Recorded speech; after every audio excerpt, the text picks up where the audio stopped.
হুজুর রোজা রাইখা কি স্ত্রীর সাথে মিলন করা যাবে? এমন হাম্মক আছে না নাই?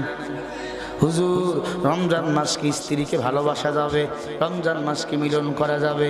যাবে, রাতের বেলা, দিনের বেলা না। হুজুর রোজা রাইখা স্ত্রীকে ভালোবাসা যাবে, যাবে রাতে, দিনে না। দিনের বেলা সিয়াম, রাতের বেলা কিয়াম। কারণ এক মাসের রোজা তোমার বাকি 11 মাসের গুনাহগুলি কে পুরে সারখার করিয়া দেয়। বলেন সুবহানাল্লাহ। আরো জোরে বলে।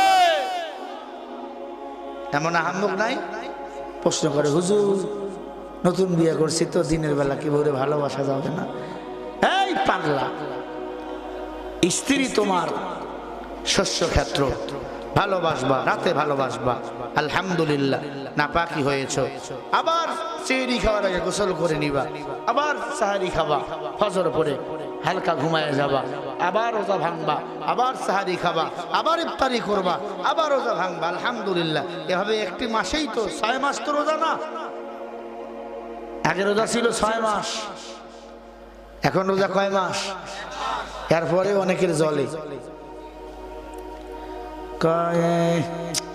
রোজা রাইসে সব শেষ। রোজা পাইয়া অনেকে আনন্দ করে, আবার অনেকে আছে কাঁদে। রোজা যখন চলে যায় একদল কাঁদে আর একদল হাসে।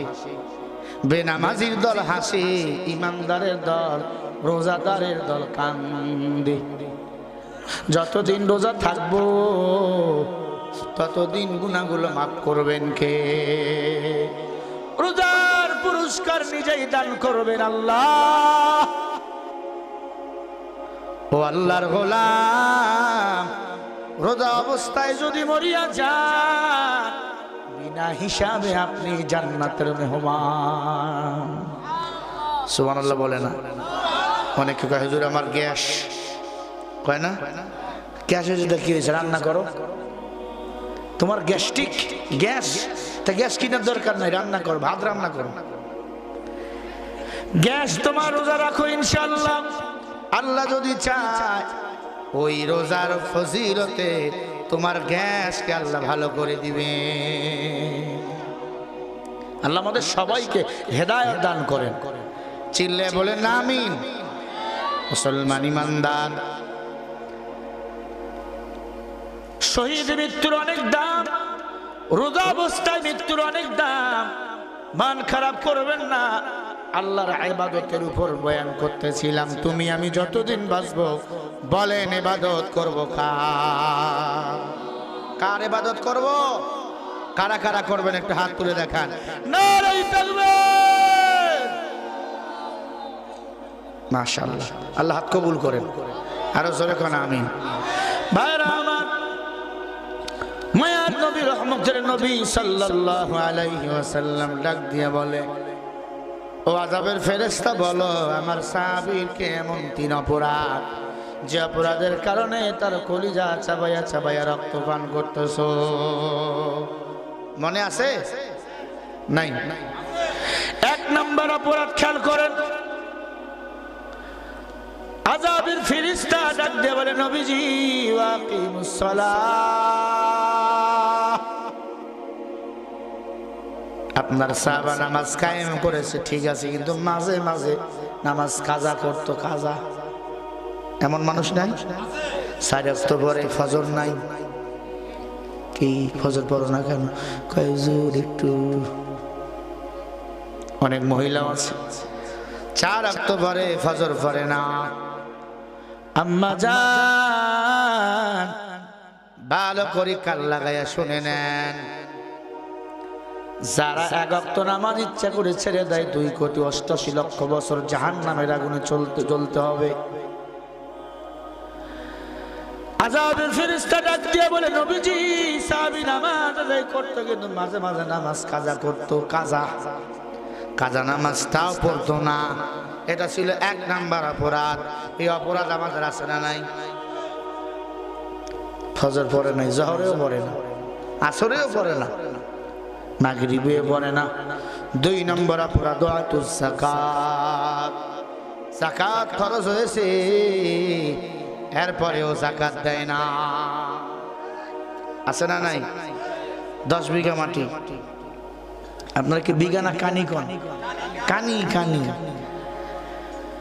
100 কানি মাটি ধান পেয়ে সব গোলায় রাখে বিক্রি করে, ওসর দেয় না। ওই ধানের ভাত যদি খাও তোমার নামাজ রোজা কিছুই কবুল হবে না। ও আল্লাহর বান্দা, কত মন ধান পাইছো ওই মন অনুযায়ী একটা হিসাব আছে। প্রতি মনে 2.5 সের করে তোমাকে জাকাত দেওয়া লাগবে। এর আল্লাহর গোলাম, 1000 টাকা তোমার কাছে আছে, 25 টাকা তোমাকে জাকাত দেওয়া লাগবে। যদি জাকাত পরিমাণ টাকা তোমার কাছে থাকে 7.5 ভরি স্বর্ণ আর 52.5 রূপা ভরি রূপা, এই পরিমাণ যদি টাকা থাকে আপনাকে জাকাত দেওয়া লাগবে। এই পরিমাণ যদি স্বর্ণ থাকে রূপাও থাকে আপনাকে জাকাত দেওয়া লাগবে। আর জাকাত না দিয়া যদি মরিয়া যাও বেঈমানের খাতায় নাম উঠবে। তাদের উপর হজ ফরজ করে আসবেন। 3 নম্বর অপরাধ, উতলুমা উহিয়া ইলাইকা মিনাল কিতাব। কোরআন হাদিসের কথা শুনতো কিন্তু মানতো না, এমন মানুষ নাই? কথা হয় না। কোরআন হাদিসের কথা শোনে মানে না। আল্লাহর নবী ডাক দিয়া বলে, বুঝেছি এই 3 অপরাধ। 1 নম্বর অপরাধ, নামাজ কাজা করতো, কাজা নামাজ পড়তো না। 2 নম্বর অপরাধ, জাকাত ফরজ হয়েছিল ঠিক মতো জাকাত দিত না, ওসর দিত না। 3 নম্বর অপরাধ, কোরআন হাদিসের কথাগুলো শুনতো মানতো না। এই 3 অপরাধের কারণে আযাবের ফেরেশতা তার কলিজা চাবাইয়া চাবাইয়া রক্তপান করতেছিল। আল্লাহ আমাদের সবাইকে আল্লাহ পাকের ইবাদত করার তৌফিক দান করে, বলেন আমিন। ওরে আল্লাহর বান্দা, মেয়েটাকে এবার পাগুলো ছেড়ে দিল, তেলের মধ্যে মেয়েটা পড়ে গেল। 1 মিনিট লাগে নাই, ভুনা হয়ে গেল। গোস্তগুলো একদিকে চলে গেল, হাড্ডিগুলো। ভাইকেও মেরে ফেললো, বোনকেও মেরে ফেললো। মা আসিয়ার দাসী ইমানদার। ফেরাউন ডাক দিয়া কয়, দাসী এবার ইমান ছাড়। দাসী ডাক দিয়া কয়, ফেরাউন মাথা কি নষ্ট? দুধের বাচ্চা ইমান ছাড়ে না, আমি বলো কেমনে ইমান ছাড়বো?